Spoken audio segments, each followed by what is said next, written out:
কিন্তু কিছু কতিপয় ধর্ম ব্যবসায়ী যারা নির্বাচনের দুদিন যেতে না যেতেই তাদের ভিতরের হিংস্র চরিত্র প্রকাশ করেছে। দেশের কোটি মানুষের আস্থা অর্জন করছে একেএস, প্রযুক্তি ও মানে অদ্বিতীয়। সানাউল্লাহ সানি, সভাপতি, জেলা ছাত্রদল বরগুনা।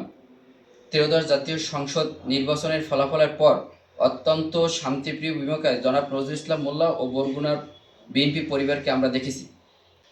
ইতিমধ্যে আমরা শুনতে পেরেছি যে আয়লাবাজার ও ৫ নম্বর ইউনিয়নের বিভিন্ন ব্যবসা প্রতিষ্ঠান এবং ঘরবাড়িতে হামলা ও অগ্নিসংযোগ করেছেন।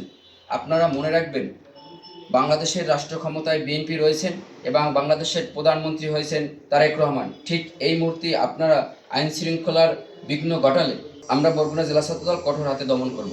শুনতে পেরেছি যে আয়লাবাজার ও ৫ নম্বর ইউনিয়নের বিভিন্ন ব্যবসা প্রতিষ্ঠান এবং ফারুক মেম্বারের ঘরবাড়ি সহ বরগুনা শহরের বিভিন্ন স্থানে অগ্নিসংযোগ ও হামলা করেছেন। আপনারা মনে রাখবেন, রাষ্ট্র ক্ষমতায় বিএনপি, তারেক রহমান বাংলাদেশের প্রধানমন্ত্রী। ঠিক এই মুহূর্তে আপনারা যে অপকর্ম এবং আইন শৃঙ্খলার অবনতি ঘটিয়েছেন, এটি অব্যাহত থাকলে আমরা বাংলাদেশ জাতীয় ছাত্রদল বরগুনা জেলা শাখা কঠোর হাতে দমন করিব। এবং আপনারা যদি এরপরও আর কোনো ব্যবসা প্রতিষ্ঠান বা অগ্নিসংযোগ করেন, আপনারা মনে রাখবেন, রাষ্ট্র ক্ষমতায় বিএনপি রয়েছে, তারেক রহমান বাংলাদেশের প্রধানমন্ত্রী। ঠিক এই মুহূর্তে আপনারা যে অপকর্ম এবং আইন শৃঙ্খলার বিঘ্ন ঘটিয়েছেন, এটি চলমান থাকলে বাংলাদেশ জাতীয়বাদী দল বিএনপি সকল অঙ্গ সংগঠন মিলে এই ধ্বংসাত্মক কর্মকাণ্ডকে কঠোর হস্তে দমন করব।